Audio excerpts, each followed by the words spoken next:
direncanakan untuk membuat 4 seri pertemuan terkait beda buku. Membaca sekilas judul buku ini sama seperti pemberitaan sebelumnya di salah satu media yang menyebut bahwa judul ini luar biasa lah kira-kira memaknainya.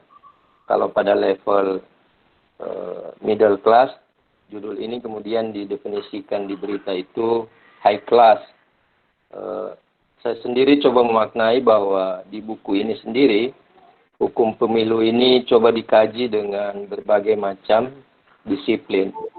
Penulis dalam hal ini Ustadz Saran mencoba menuliskan pada bab 1 dengan pendekatan kajian hukum, kemudian pendekatan filosofis, kemudian yang ketiga beliau melakukan pendekatan sosiologis, kemudian pendekatan teori kerangka negara hukum, dan kelima adalah pendekatan teori pemisahan kekuasaan. Dan yang menarik menurut saya adalah di pendekatan keenam, hukum progresif dan responsif. Dalam membaca pendekatan ini, penulis dalam bukunya mencoba mengkaji dengan pendekatan dekonstruktif. Tolong diluruskan, saya memaknainya bahwa pendekatan ini adalah pendekatan pembacaan teks dari sisi implementasi hukum pemilu selama ini. Teman-teman sekalian, seperti sebelumnya saya sampaikan bahwa di bab 1 mungkin adalah bab pengantar yang akan diurai lebih detail oleh penulis dan kita semua. Selanjutnya saya sampaikan yang baru bergabung di forum diskusi kelas pemilu kami ini bahwa biasanya kami memberikan kesempatan pada sesi diskusi dan pendapat sebanyak 2 kali. Kemudian diskusi ini kita akan laksanakan kurang lebih 2-3 jam ke depan. Dan apabila memungkinkan, kita coba untuk membuka sesi ketiga. Sampai hari ini peserta kita 13 orang. Dan demi efisiennya waktu, saya akan beri kesempatan ke penulis untuk menerjemahkan mungkin dari sisi pengantar. Karena jika pemahaman awal kita tidak sama terhadap buku ini, bisa jadi pembacaannya bisa berbeda. Dan waktu dan tempat saya undang Ustadz Saran Raden untuk menyampaikan slide terkait beda buku malam ini. Silakan Ustadz. Ya, baik. Terima kasih ya. Bismillahirrahmanirrahim. Assalamualaikum warahmatullahi wabarakatuh. Waalaikumsalam warahmatullahi wabarakatuh. Alhamdulillahirabbil alamin. Wa syukurillah wala haula wala quwata illa billah. Wassalatu wassalamu ala Rasulillah Sayyidina Muhammadin Abdillah wa ala alihi wa sahbihi wa man tabi'ahu wa wala. Amma ba'd. Sahabat-sahabat dan teman-teman semua yang saya hormati, peserta kita baru 13 orang ya dari mudah-mudahan sebentar ada bisa bergabung gitu. Baik ya teman-teman, bahwa jadwal kita kesempatan ini kita akan melaksanakan beda buku ya, buku saya sendiri yaitu hukum pemilu dalam pendekatan interdisipliner dari dekonstruksi sampai implementasi itu. Nah ini teman-teman sekalian, buku ini sebenarnya sudah di launching sejak tahun 2019 yang kemarin ya, itu di IAIN ya, dan juga sekaligus dilakukan kajian ya. Waktu itu pembicaranya ada dari dosen UNTAD, kemudian dosen IAIN dan komisioner KPU provinsi. Nah ini meski memang sudah dibedah waktu itu, tetapi memang karena ini satu hal yang terus selalu kontekstual di dalam pelaksanaan pemilu kita hari ini, maka ya tentu saja selalu relevan ya, selalu relevan dalam rangka kita melaksanakan kajian-kajian ilmu kepemiluan. Nah, saya kira teman-teman sekalian bahwa khusus untuk bedah buku sebagaimana tadi yang disampaikan oleh moderator, bahwa ini ada 11 11 bab ya, yang tentu saja kalau kita membacanya, kemudian kita mengkajinya, itu tidak akan selesai dalam waktu 1 dan 2 jam. Nah, oleh karena itu kita akan melaksanakan ini secara rutin ya. Mungkin mudah-mudahan kita memiliki waktu yang luang, kemudian kita sehat walafiat, kita bisa mengkajinya pada sesi-sesi berikutnya. Nah, oleh karena itu saya mempresentasikan saja ya, ada beberapa hal yang saya kira bisa kita lihat di slide saya nanti ini untuk presentasi ya. Ini kira-kira seperti ini ya. Belum kelihatan ya? Sudah ya? Oke. Mungkin nanti ini yang akan kita bahas saja ya, berkaitan dengan pertemuan kita.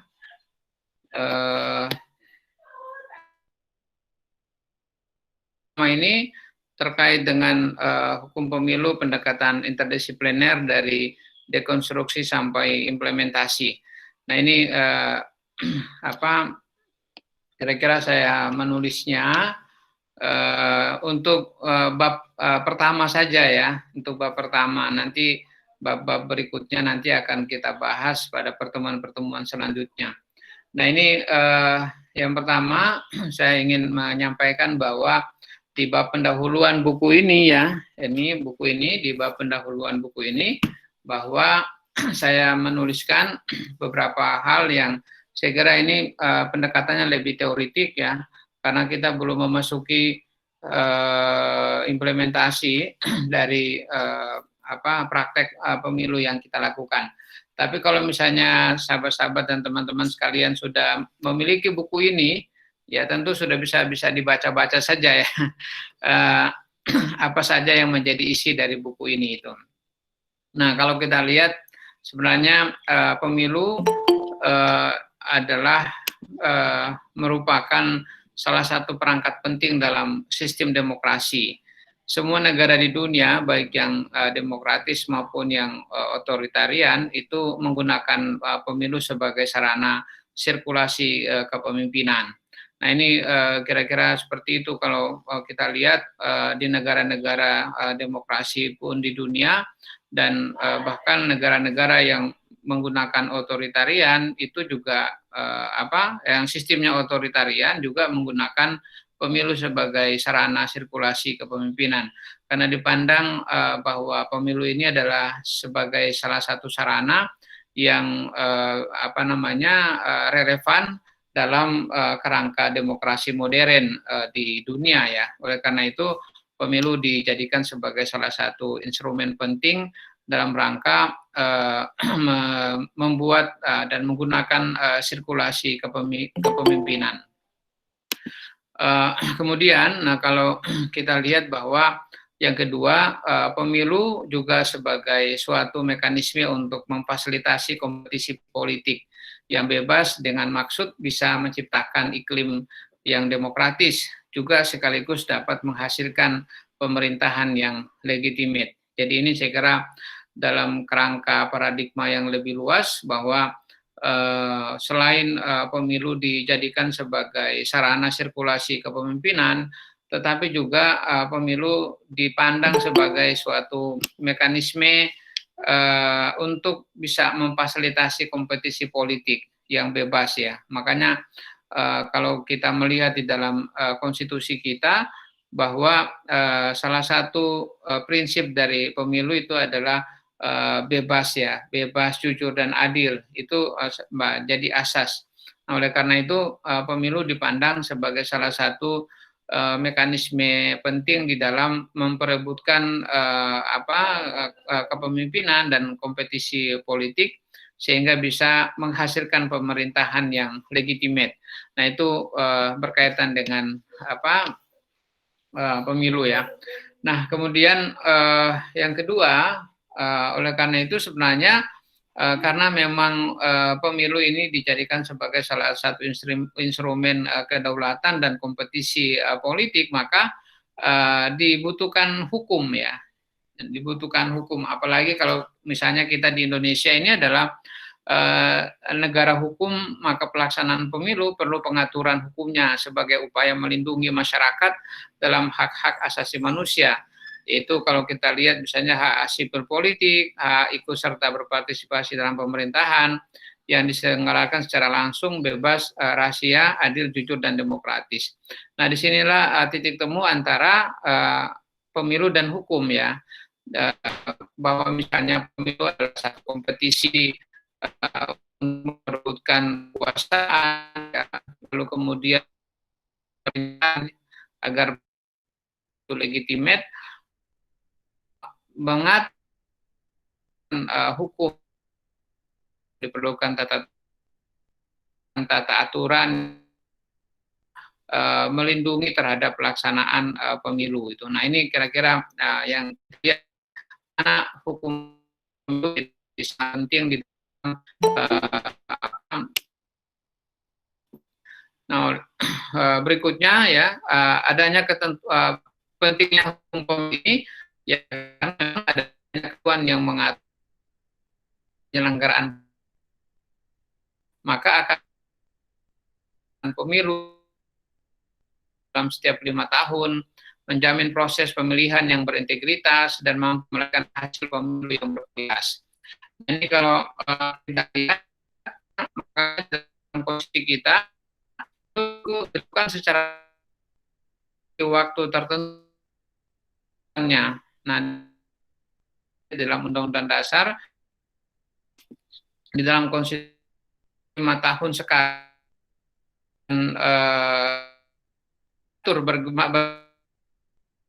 berkalanya apapun. Nah, oleh karena itu kalau kita lihat dalam RUU Pemilu yang baru ini nanti akan dilihat waktu berkala. Nah, dari pemilu nasional dan kemudian ada pemilu daerah itu. Nah, ini juga harus dibuat secara berkala ya.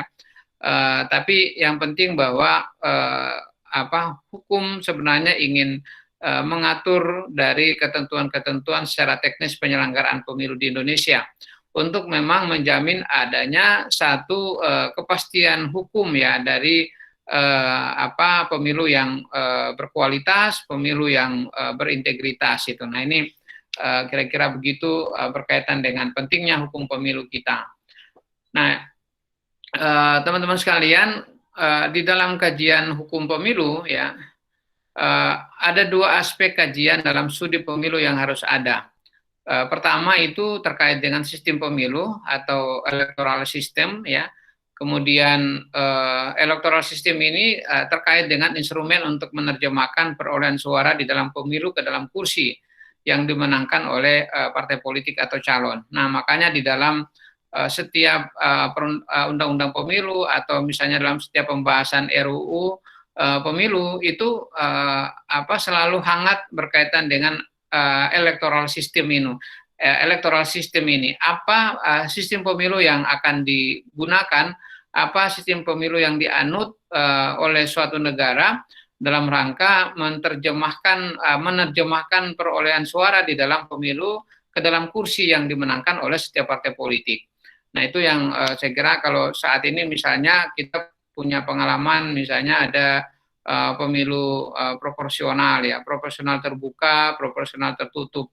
Nah, sekarang di dalam RUU yang baru diatur bagaimana proporsional tertutup ya. Kalau 2 pemilu sebelumnya misalnya 2014 kemudian 2019 itu kan dilakukan dengan proporsional terbuka.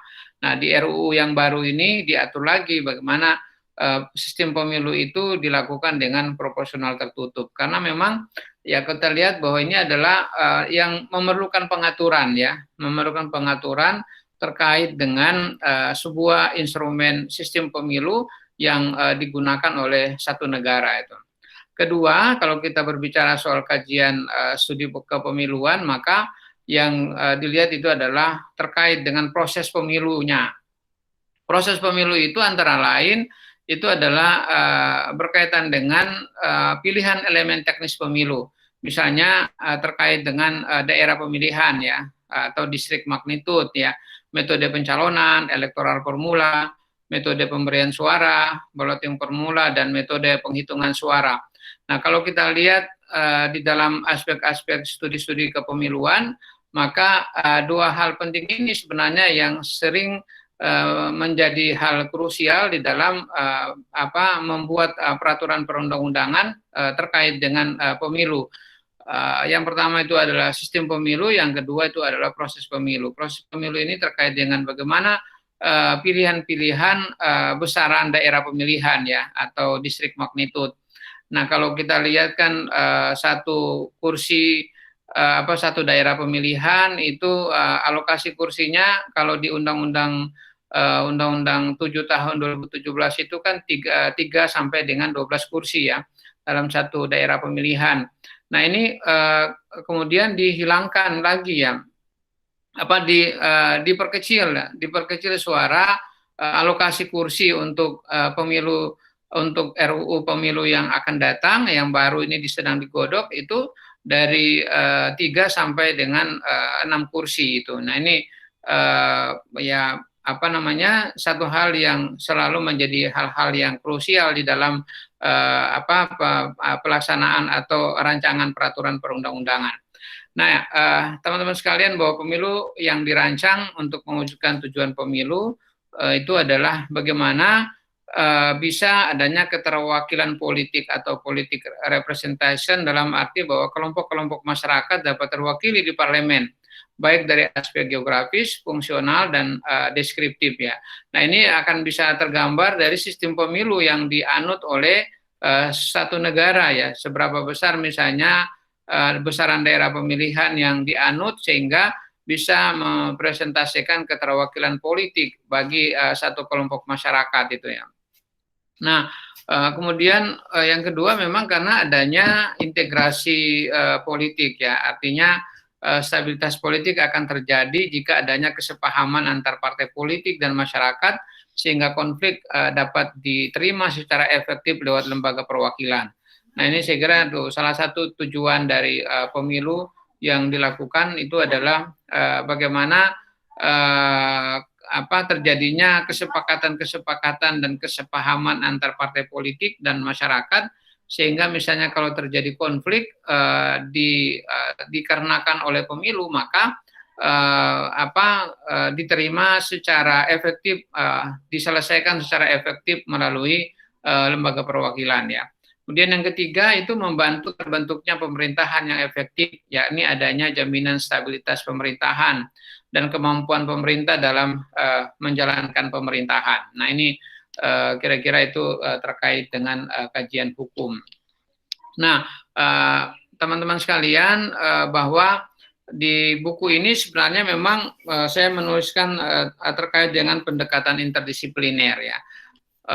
Yang saya maksudkan kajian disiplin ilmu hukum yang terhadap perkembangan demokrasi dan pemilu di Indonesia dengan menganalisis berbagai aspek hukum dengan sajian teori hukum, doktrin hukum, peraturan perundang-undangan, jurisprudensi atau sumber hukum lainnya.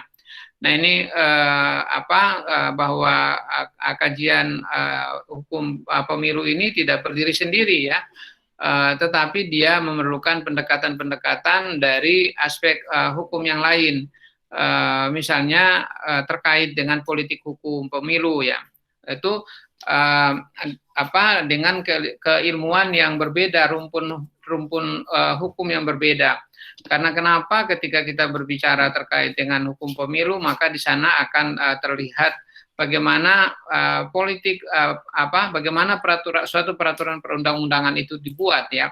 Nah, kalau kita bicara soal peraturan perundang-undangan dibuat di dalam pembentukan undang-undang pemilu, maka di sana akan terlihat terkait dengan kebijakan hukum politiknya.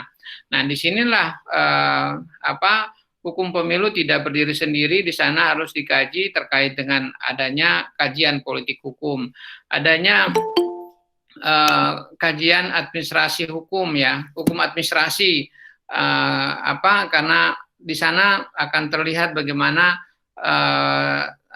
tata cara dan prosedur dari suatu teknis pemilu dilakukan itu ya. Nah, disinilah pentingnya hukum administrasi itu dilekatkan di dalam pandangan hukum pemilu ini agar supaya bagaimana peraturan perundang-undangan itu atau hukum pemilu bisa menjangkau terkait dengan tata cara prosedur teknis di dalam pemilu. Nah, sampai akhirnya juga kepada desain penegakan kode etik pemilu. Nah, ini semua saya sampaikan tadi bahwa memang dia tidak bersifat berdiri sendiri, tetapi hukum pemilu itu memiliki desain lapisan-lapisan dari hukum yang lain ya, analis hukum yang lain, misalnya politik hukum, bahkan termasuk juga misalnya dalam konteks hukum pidana itu ya, hukum tata negara, itu semuanya dilekatkan pada hukum pemilu.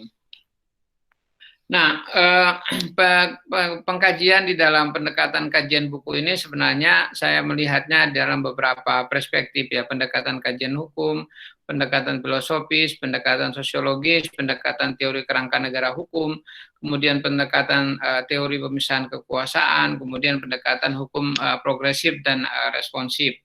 Nah, kalau kita lihat yang pertama itu adalah pendekatan kajian hukum. Nah, pendekatan kajian hukum ini yang pertama saya melihatnya bahwa pemilu itu sebagai amanah konstitusi ya. Di dalam Undang-Undang Dasar pasal 22E itu disebutkan ya bahwa disitulah dilihat desain pemilu kita sebagaimana ada di dalam amanah konstitusi. Nah, dilaksanakan secara luber, jurdil dan juga secara berkala. Nah, ini juga pemilu sebagai transfer kekuasaan pemerintahan menuju kesejahteraan ya. Ini kira-kira sebagai pendekatan kajian hukumnya. Dan yang berikutnya itu adalah dari aspek kajian hukumnya bahwa hukum berfungsi menciptakan tatanan pemilu yang demokratis, dapat menciptakan keadilan baik prosedur maupun substansial. Nah, ini itulah yang saya sampaikan bahwa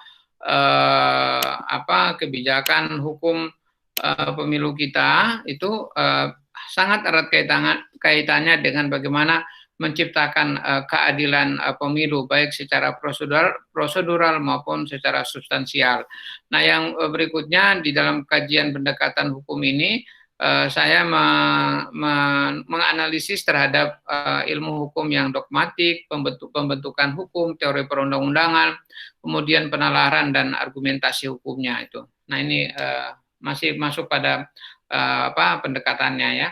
Kemudian yang berikutnya itu adalah pendekatan secara filosofis ya. Jadi mengkaji karakter hukum pemilu secara holistik, terbuka dalam konteks negara hukum yang demokratis. Nah, ini kita berbicara dari konteks pendekatan filosofis ya. Kemudian hukum pemilu merupakan ilmu pengetahuan hukum yang berbicara tentang hakikat hukum dan keberadaan hukum. Nah, ini nanti kalau akan terlihat di dalam buku ini bagaimana pendekatan filosofis ya. Kemudian juga pendekatan filosofis ini menggunakan pendekatan mazhab positivisme hukum ya. Positivisme hukum bahwa hukum pemilu itu berisi perintah ya, berisi perintah dan kewajiban serta kedaulatan hukum. Nah, itu terkait dengan pendekatan filosofisnya. Nah, yang berikutnya itu adalah pendekatan sosiologis. Nah, hukum pemilu secara sosiologis ini juga saya mengkajinya dalam konteks bagaimana bisa melindungi kepentingan umum ya, public interest ya, yakni kepentingan negara sebagai badan hukum dan kepentingan negara sebagai penjaga kepentingan masyarakat. Nah, ini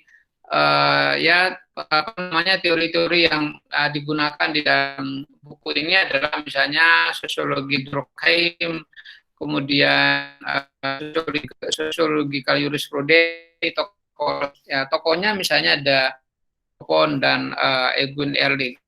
Dilihat di bukunya terkait dengan karena menggunakan teori sosiologi dan jurisprudensi nanti melekat dalam konteks melindungi kepentingan umum ya, public interest di dalam pemilu kita itu. Nah ini akan bisa tercermin secara teknis di dalam pelaksanaan pemilu, misalnya pada saat pencalonan, kemudian kampanye, kemudian pemungutan suara itu. Nah di situ karena ada kepentingan yang harus dilindungi, negara harus bisa melindungi kepentingan hak-hak pemilih misalnya ya. Nah itulah yang akan bisa dilihat pendekatan sosiologis ini, apakah misalnya kepentingan perlindungan terhadap hukum pemilu ini bisa efektif atau efisien berjalan atau tidak itu. Nah ini yang saya kira pendekatan secara sosiologis. Nah, kemudian yang berikutnya itu adalah pendekatan teori kerangka negara hukum. Nah, dalam teori kerangka negara hukum ini, kalau kita lihat dalam sejarah ketatanegaraan di Indonesia, gagasan negara hukum demokrasi itu selalu terjadi pasang surut ya. Nah, bahwa di dalam Undang-Undang Dasar 45 ayat 1 itu pilihan dari negara kita itu adalah negara Indonesia adalah negara hukum. Nah ini itu kita lihat bagaimana pendekatan teori kerangka negara hukum ini untuk bisa membaca pelaksanaan pemilu kita di Indonesia. Jadi karena memang pilihan kerangka negara hukum demokratis ini adalah hukum sebagai panglima itu ya. Jadi hukum bisa dapat melindungi terhadap kepentingan-kepentingan pemilu, baik itu peserta maupun masyarakat sebagai pemilih itu. Nah, kemudian dalam kerangka teori negara hukum ini saya mengambilnya dalam dua konsep, ada konsep res stat dan ada konsep rule of law. Jadi bisa nanti sahabat-sahabat dan teman-teman bisa membacanya di dalam buku ini bagaimana pendekatan res stat ya, negara hukum, dan kemudian rule of law atau supremasi hukum.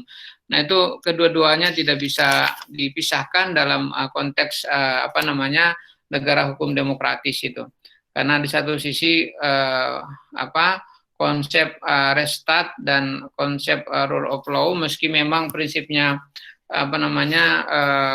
berbeda, tetapi sebenarnya kalau kita lihat res stat ini adalah salah satu konsep negara hukum yang di dalamnya adalah ada perlindungan hak asasi manusia ya, kemudian pemilu yang luber dan jurdil itu.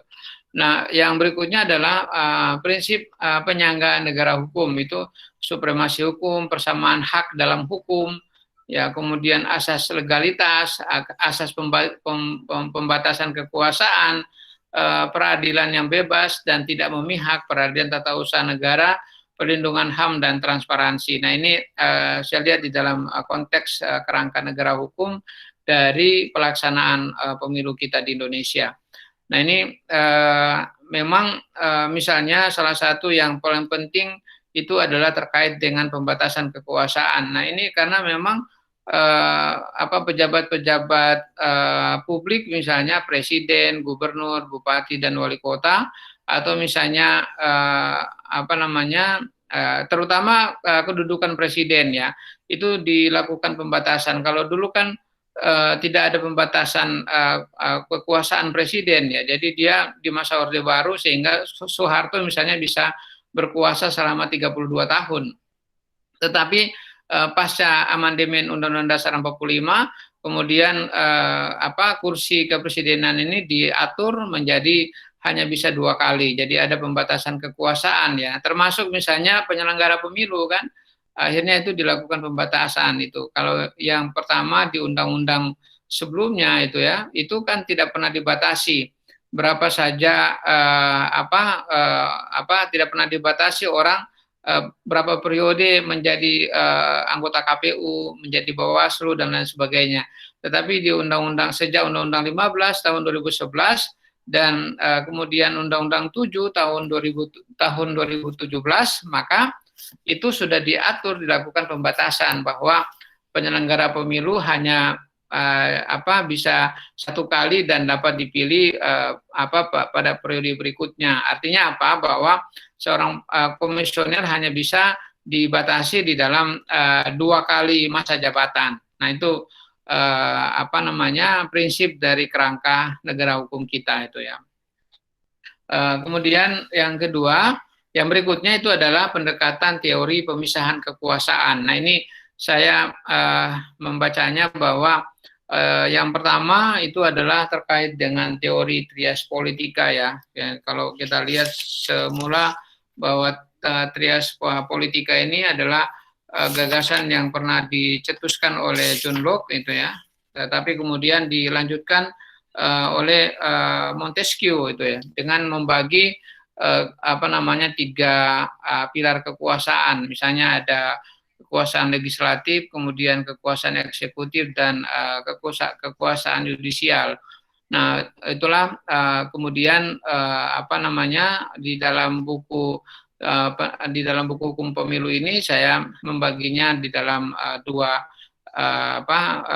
pendekatan teori pemisahan kekuasaan ini dengan berangkat dari teori trias politika, karena memang hukum pemilu mengatur kekuasaan legislatif, bagaimana pencalonan di DPR ya, bagaimana orang bisa dipilih menjadi anggota DPR, dan kemudian bagaimana warga negara bisa dipilih menjadi anggota parlemen ya, anggota eksekutif sebagai misalnya calon presiden ya, gubernur, bupati, dan wali kota. Karena artinya apa?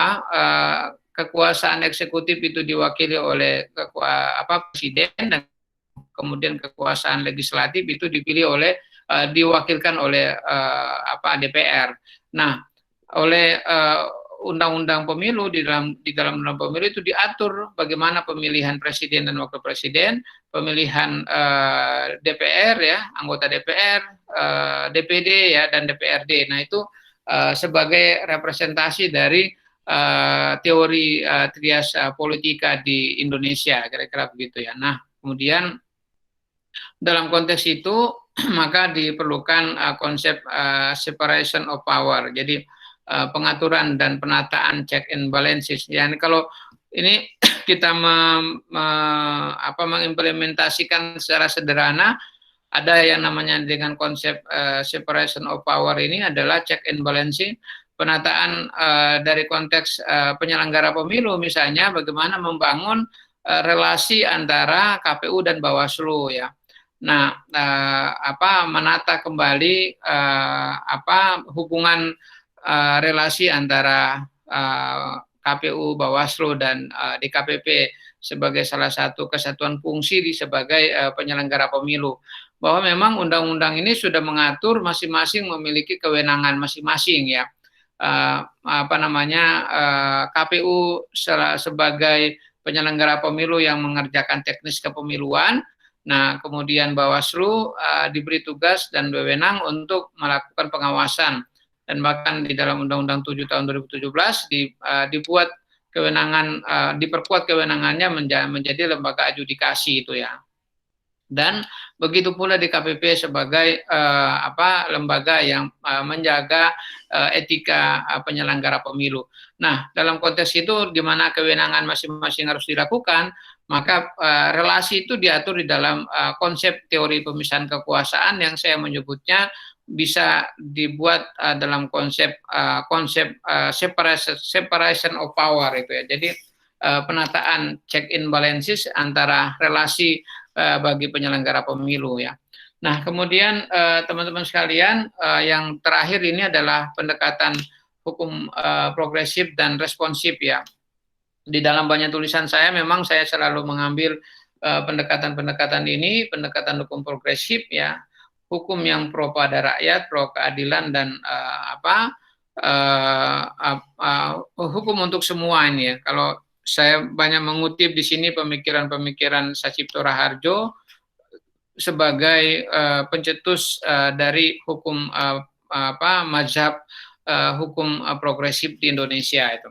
Kemudian yang kedua itu adalah hukum responsif ya, pendekatannya. Bagaimana sebelum ke hukum responsif, saya melihat bahwa di dalam membuat kerangka hukum bagi pemilu ini, termasuk KPU, itu banyak sekali ya, banyak sekali dari konteks progresivisme hukum yang dianut oleh KPU dalam rangka membuat peraturan KPU. Nah, ketika terjadi kekosongan hukum, maka hukum progresif ini menemukan maknanya di dalam pembuatan peraturan KPU ya. Misalnya yang dulu itu diatur soal terkait dengan terpidana misalnya ya, kasus mantan terpidana korupsi itu kan sebenarnya tidak ada di dalam undang-undang, tetapi kemudian KPU dalam rangka menegakkan keadilan pemilu itu kemudian tidak menerima ya di dalam pencalonan bagi mereka yang terpidana kasus korupsi itu. Dan masih banyak lagi sebenarnya hukum progresif ini bisa dijadikan parameter bagi KPU dalam rangka membuat peraturan perundang-undangan, peraturan KPU ya. Termasuk juga hukum yang sangat responsif itu. Setipe hukum untuk keadilan, untuk kebutuhan sosial, adaptif, akomodatif untuk mewujudkan tertib hukum dalam perkembangan masyarakat. Kedua mazhab pendekatan inilah yang saya gunakan di dalam buku hukum pemilu ini ya.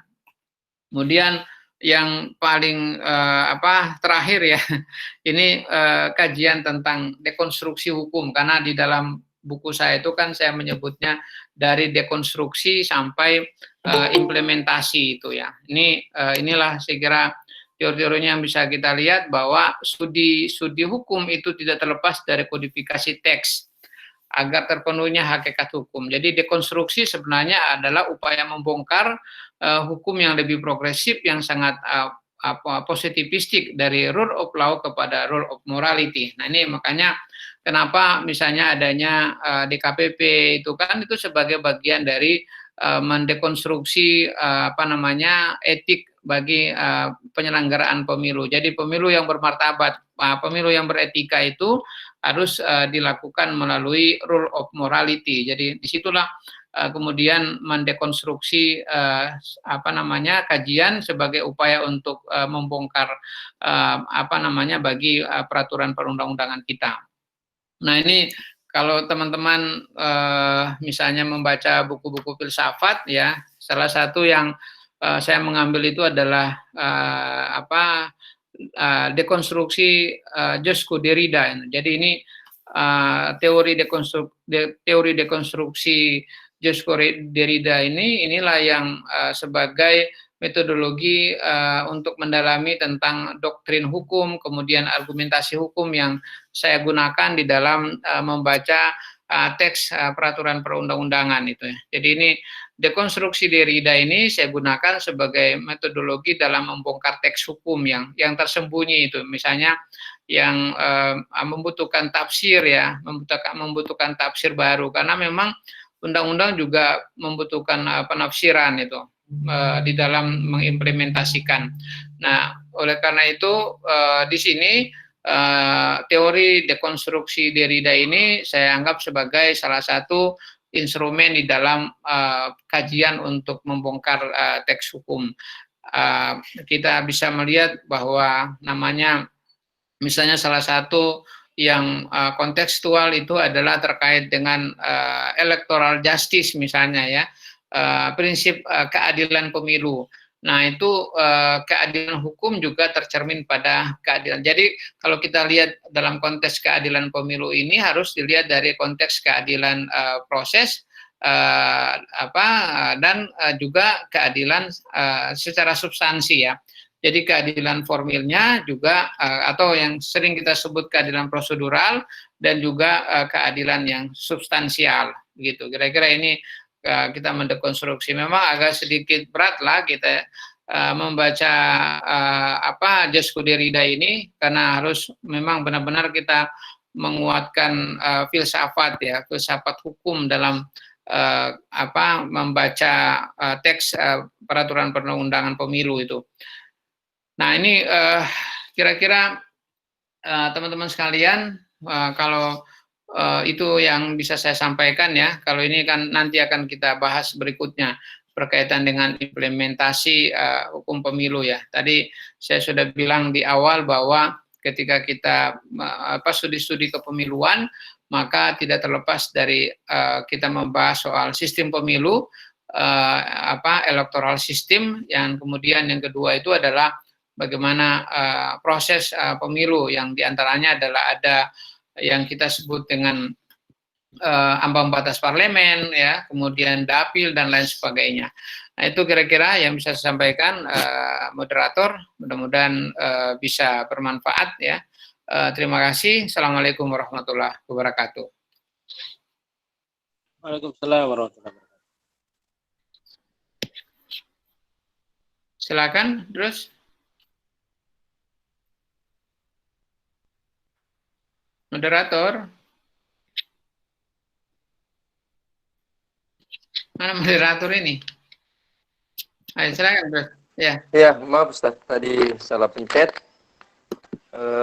Teman-teman sekalian,